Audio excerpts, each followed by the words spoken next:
Salam mehriban adamlar. Bu gedeki videomuzda Instagram barda tofaqtlar bolar. Ve videonun sonuna sürpriz var. Şoň üçin videony soňuna çenli görelim. Onda başladık. Birinci, Instagram bu käwagt gitkalanyň görnüşinde, ýygy görnüşine ýazylyp, Amerikan surat we video paylaşylan sosial ulgam formatydyr. Ol iki programmist Kevin Systrom we Mike Krieger tarapyndan döredilip 2010-njy ýylyň oktyabr aýynda iOS'da işe girdildi. Android enjamlar üçin bolsa versiýasy 2012-nji ýylyň aprel aýynda çykaryldy. Instagram 2012-nji ýylyň 9-njy aprelinde Facebook tarapyndan $1 milyard satyn alındy. İkinci, Instagram'da ilkinji surat Kevin Systrom tarapyndan 2010-njy ýylyň 16-njy iýulynda ýerleşdirildi. Olanda öz güjüniň suratyny paýlaşypdy. Üçüncü, Instagram ulanmagy gadagan eden 3 ýurt. Olar Demokratik Koreýa, İran ve Xitaydyr. Bu üç ýurduň näme üçin gadagan edendikleriniň sebäbi Demokratik Koreýada onsuzam hiç ýerde internet bilen baglanyşykly zatlar ulandyrmaýarlar.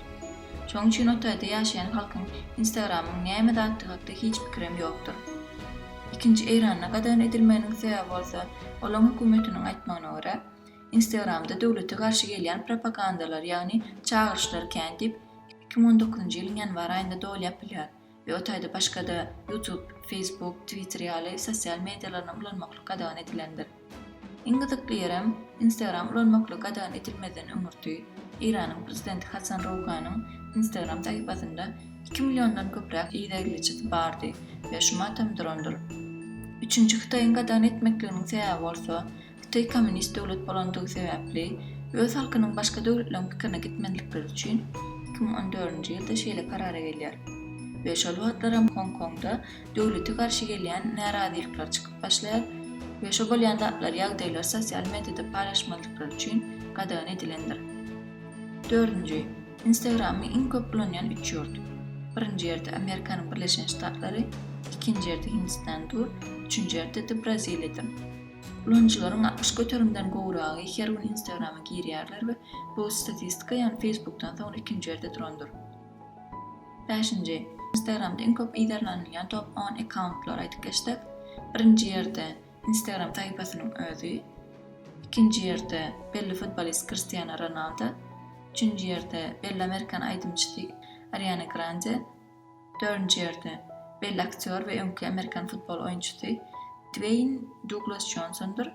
Beşinji ýeri belli Amerikan modeliň biri Kylie Jenner, altıncı ýerde Amerikan aýdymçysy Selena Gomez, 7-nji ýeri ýene bir belli bir Amerikan modeliň biri Kim Kardashian, 8-nji ýeri belli futbolist Lionel Messi, 9-njy ýeri bolsa belli Amerikan aýdymçysy Beyoncé, 10-njy ýeri Braziliýaly futbolist Neymar eýleýändir.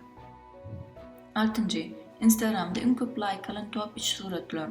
Birinji ýerde belli Amerikaly model Kylie Jenner tarapyndan düşürilen surat, ýumurtkaň suratydyr. 2019-njy ýylyň 4-nji ýanwaryna suraty düşürilip, şumat 54,13 milyon like alandyr. İkinji ýerde bolsa belli Amerikan aýdymçy we rapper XXXTentacion ölmedinden öňürtü iň soňky paýlaşan suratydyr. Aslynda ol surat onuň Instagram taýpasynda paýlaşan ýeke tak suratydyr. Ol 1998-nji ýylda dowulyp, 2018-nji ýylda atylyp aradan çykýar. Onuň bu suraty 20,16 milyon like alandyr. Üçüncü ýeri ýene-de Kylie Jenner eýler, ol Instagram'da şarky sürýär diýseňem boljak. Indi onuň bu gedeki postu öz gyzy Stormy'niň suratydyr. Ol surat 18,13 milyon like alandyr. 7-nji, Instagram'da iň köp ulanylýan filtrler. Birinji Juno, ikinji Gingham, üçüncü Clarendon filtrleridir. 8-nji, Pizza Instagram'da iň köp suraty düşürilen iýmitdir. Taýlanyň täze bir gözlegi toparynyň habar bermegine görä, Instagram'a yüklenen 300 milyon iýmit suratlarynyň 17 milyonunda pizza hashtagynyň bardygyny öňe sürdi. 9-njy, Instagram ulanýanlaryň statistikasyny belläp geçdik. Onda her aýda 1 milyard aktiv ulanjylar bolup, onuň 51 göterimi denanlar, 49 göterim bolsa erkeklerdir. Ýaşyna görä ulanýanlaryň sany bolsa şu suratda görkezlendir. Ýani o taýda has köp ulanýanlar 25-34 ýaş aralygyndakylardyr. 10-njy, Instagram'da iň köp ulanýan hashtaglar, ýani surat paýlaşylanda ýazylýan has köp sözler. Birinci love, yani sevgi. İkinci Instagram, go'ran fırtın yazıp paylaşmak prosto. Üçüncü photo of the day, günün sureti. Dördüncü fashion, fason. Beşinci beautiful odun. Yal hashtaglardır. Şeylikte videomuzun sonuna geldik ve sürprizi de geçelim. Dostlar, yine de önkiyal konkurs geçirmekçi bolyaz. Yenge limonat bayramıdır. Yani bu da tesvirlerdeki like'ların sanı adına önleş olmalı. Hanım da başlayalım. Hemen de üstünlük. Hoş, sağ olun.